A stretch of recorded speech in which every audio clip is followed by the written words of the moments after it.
Vladimir lived a young merchant named Ivan Dmitrich Aksionov. He had two shops and a house of his own. Aksionov was a handsome, fair-haired, curly-headed fellow, full of fun and very fond of singing. When quite a young man, he had been given to drink and was riotous when he had too much. But after he married, he gave up drinking except now and then. One summer, Aksionov was going to the Nizhny Fair, and as he bid goodbye to his family, his wife said to him, "Ivan Dmitrich, do not start today. I have had a bad dream about you." Aksionov laughed and said, "You are afraid that when I get to the fair, I shall go on the spree." His wife replied, "I do not know what I am afraid of. All I know is that I had a bad dream. I dreamed you returned from the town, and when you took off your cap, I saw that your hair was quite grey." Aksionov laughed. "That's a lucky sign," said he. "See, if I don't sell out all my goods and bring you some presents from the fair." So he said goodbye to his family and drove away. When he had travelled halfway, he met a merchant whom he knew, and they put up at the same inn for the night. They had some tea together and then went to bed in adjoining rooms. It was not Aksionov's habit to sleep late, and wishing to travel while it was still cool, he aroused his driver before dawn and told him to put in the horses.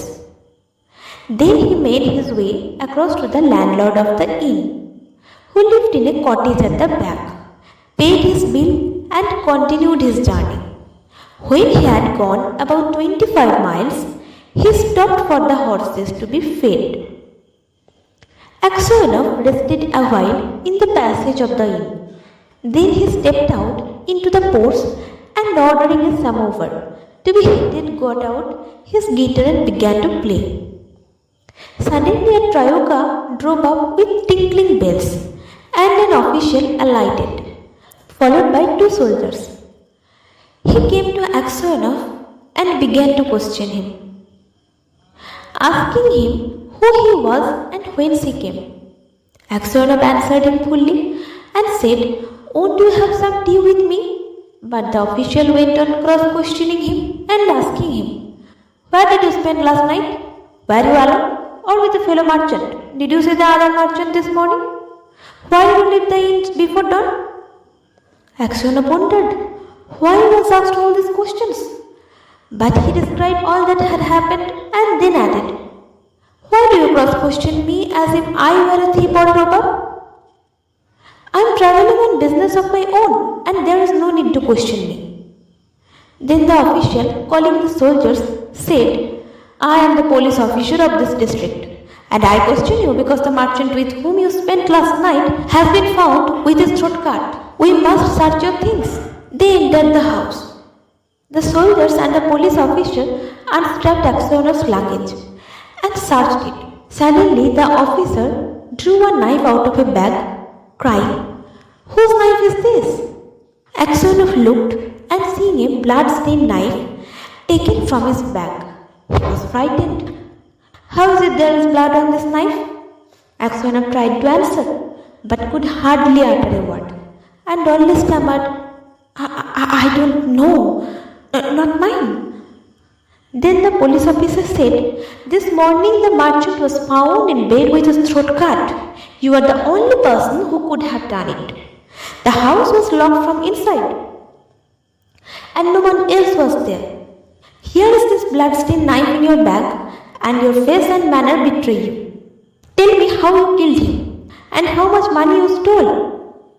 Aksionov swore he had not done it, that he had not seen the merchant after they had had tea together, that he had no money except 8,000 rubles of his own, and that the knife was not his. But his voice was broken, his face pale, and he trembled with fear as though he were guilty. The police officer ordered the soldiers to bind Aksionov and to put him in the cart. As they tied his feet together, and flung him into the cart, Aksionov crossed himself and wept. His money and goods were taken from him, and he was sent to the nearest town and imprisoned there. Inquiries as to his character were made in Vladimir. The merchants and other inhabitants of the town said that in former days he used to drink and waste his time, but that he was a good man. Then the trial came on. He was charged with murdering a merchant from Ryazan and robbing him of 20,000 rubles. His wife was in despair and did not know what to believe. Her children were all quite small. One was a baby at her breast. Taking them all with her, she went to the town where her husband was in Gaul. At first, she was not allowed to see him, but after much begging, she obtained permission from the officials and was taken to him. When she saw her husband in prison dress and in chains, shut up with the thieves and criminals, she fell down and did not come to her senses for a long time. Then she drew her children to her and sat down near him. She told him of things at home and asked about what had happened to him. He told her all, and she asked, "What can we do now?" "We must petition the Tsar not to let an innocent man perish."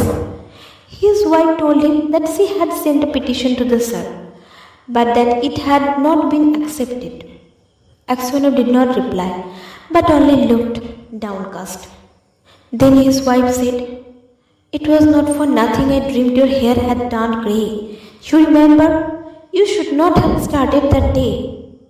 And passing her fingers through his hair, she said, "Vanya dearest, tell your wife the truth. Was it not you? Who did it?" "So you too suspect me?" said Aksionov, and hiding his face in his hands, he began to weep. Then a soldier came to say that the wife and the children must go away, and Aksionov said goodbye to his family for the last time. When they were gone, Aksionov recalled what had been said, and when he remembered that his wife also had suspected him, he said to himself, "It seems that only God can know the truth. It is to Him alone we must appeal, and from Him alone expect mercy." And Aksionov wrote no more petitions, gave up all hope, and only prayed to God. Aksionov was condemned to be flogged and sent to the mines. So he was flogged with a knot, and when the wounds made by the knot were healed, he was driven to Siberia with other convicts. For 26 years Aksionov lived as a convict in Siberia.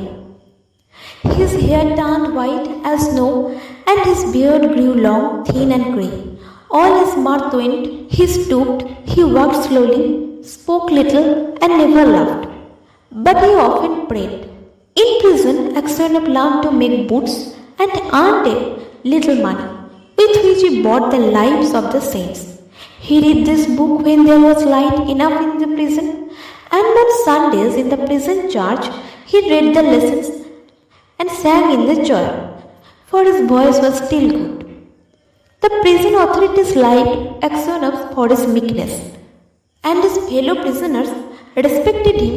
They called him grandfather and the saint. When they wanted to petition the prison authorities about anything, they always made Aksionov their spokesperson. And when there was quarrels among the prisoners, they came to put things right and to judge the matter. No news reached Aksionov from his home, and he did not even know if his wife and children were still alive. One day, a fresh gang of convicts came to the prison. In the evening, the old prisoners collected round the new ones and asked them what towns or villages they came from, and what they were sentenced for. Among the rest, Aksionov sat down near the newcomers and listened with downcast stare to what was said. One of the new convicts, a tall, strong man of 60 with a closely cropped grey beard, was telling the others what he had been arrested for. "Well, friends," he said, "I only took a horse that was tied to a sledge, and I was arrested and accused of stealing.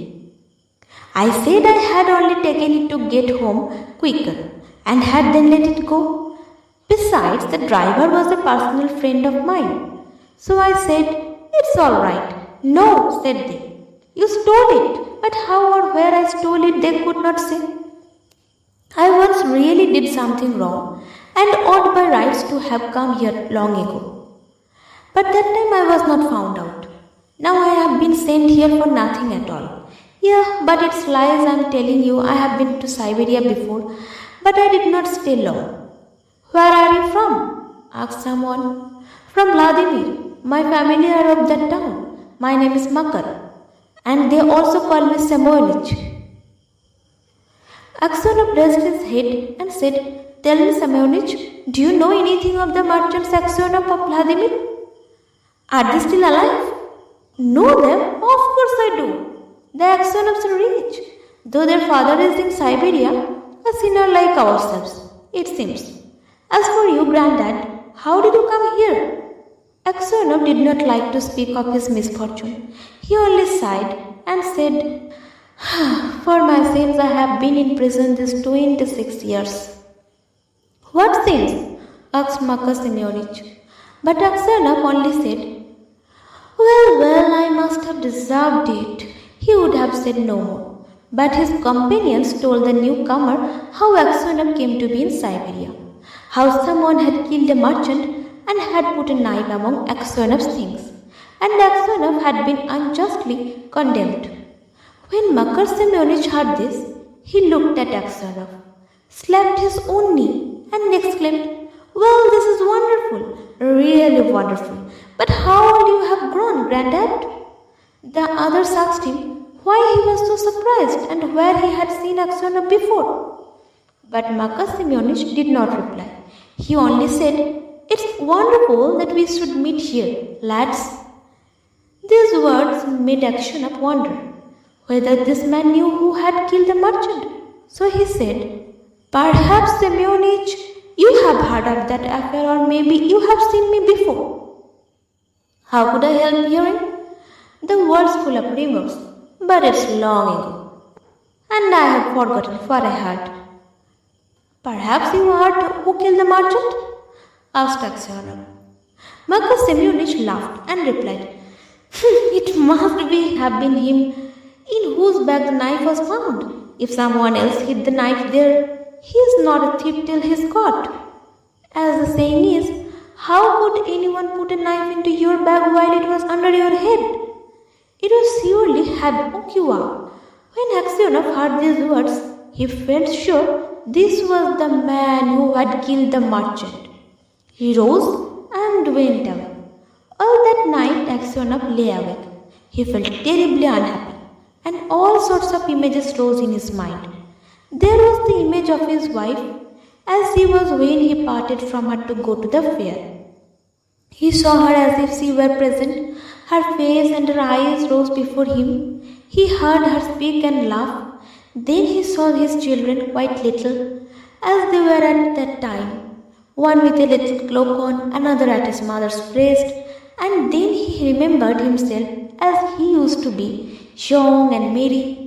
He remembered how he sat playing the guitar in the porch of the inn where he was arrested, and how free from care he had been. He saw in his mind the place where he was flogged, the executioner, and the people standing around the chains, the convicts, all the 26 years of his prison life, and his premature old age. The thought of it all made him so raged that he was ready to kill himself. "And it's all that villain's doing," thought Aksionov, and his anger was so great against Makar Semyonich that he longed for vengeance even if he himself should perish for it. He kept repeating prayers all night but could get no peace. During the day he did not go near Makar Semyonich, nor even look at him. A fortnight passed in this way. Aksionov could not sleep at nights and was so miserable that he did not know what to do. One night, as he was walking about the prison, he noticed some earth that came rolling out from under one of the shelves on which the prisoner slept. He stopped to see what it was. Suddenly, Makar Semyonich crept out from under the shelf and looked up at Aksionov with frightened face. Aksionov tried to pass without looking at him, but Marcus seized his hand and told him that he had dug a hole under the wall, getting rid of the earth by putting it into his high boots and emptying it out every day on the road when the prisoners were driven to their work. Just you keep quiet, old man, and you shall get out too. If you blab, they will flog the life out of me, but I will kill you first.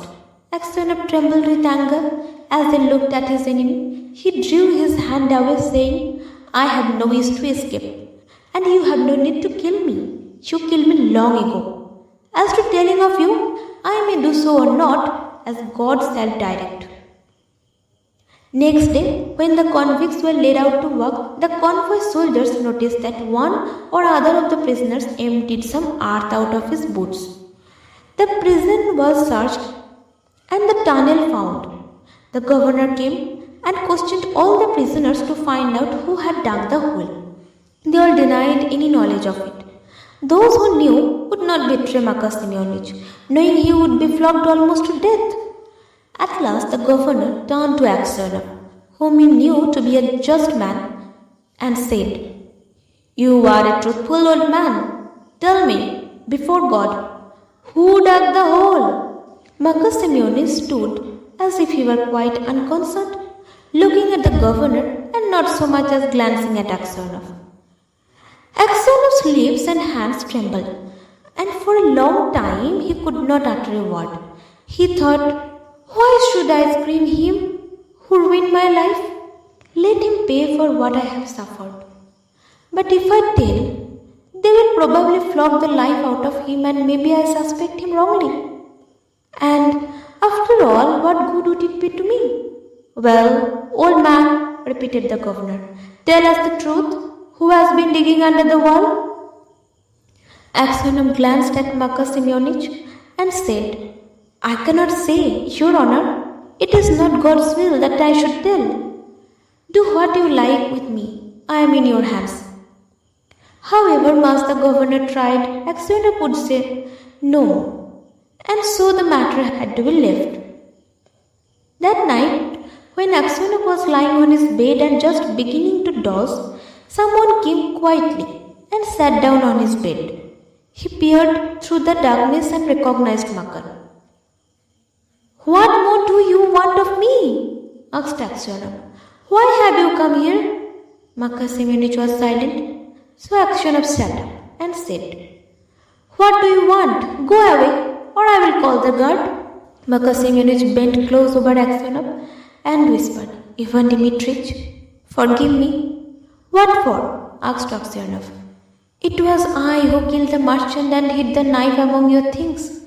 I meant to kill you too, but I heard a noise outside, so I hid the knife in your bag and escaped out of the window. Aksionov was silent and did not know what to say. Makar Simeonich slid up the bed shelf and knelt upon the ground. Ivan Dmitrich, said he, forgive me. For the love of God, forgive me. I will confess that it was I who killed the merchant, and you will be released and can go to your home. It is easy for you to talk, said Aksionov, but have suffered for you these 26 years. Where could I go to now? My wife is dead, and my children have forgotten me. I have nowhere to go. Makar Simeonich did not rise, but beat his head on the floor. Ivan Dmitrich, forgive me, he cried. When they flogged me with the knot, it was not so hard to bear as it is to see you now. Yet you had pity on me, and did not tell. For Christ's sake, forgive me, wretch that I am. And he began to sob. When Aksionov heard him sobbing, he too began to weep. God will forgive you, said he. Maybe I am 100 times worse than you. And at these words his heart grew light, and the longing for home left him. He no longer had any desire to leave the prison, but only hoped for his last hour to come. In spite of what Aksionov had said, Makar Simeonich confessed his guilt. But when the order for his release came, Aksionov was already dead. In spite of what Aksionov had said, Marcus Simeonich confessed his guilt. But when the order for his release came, Aksionov was already dead.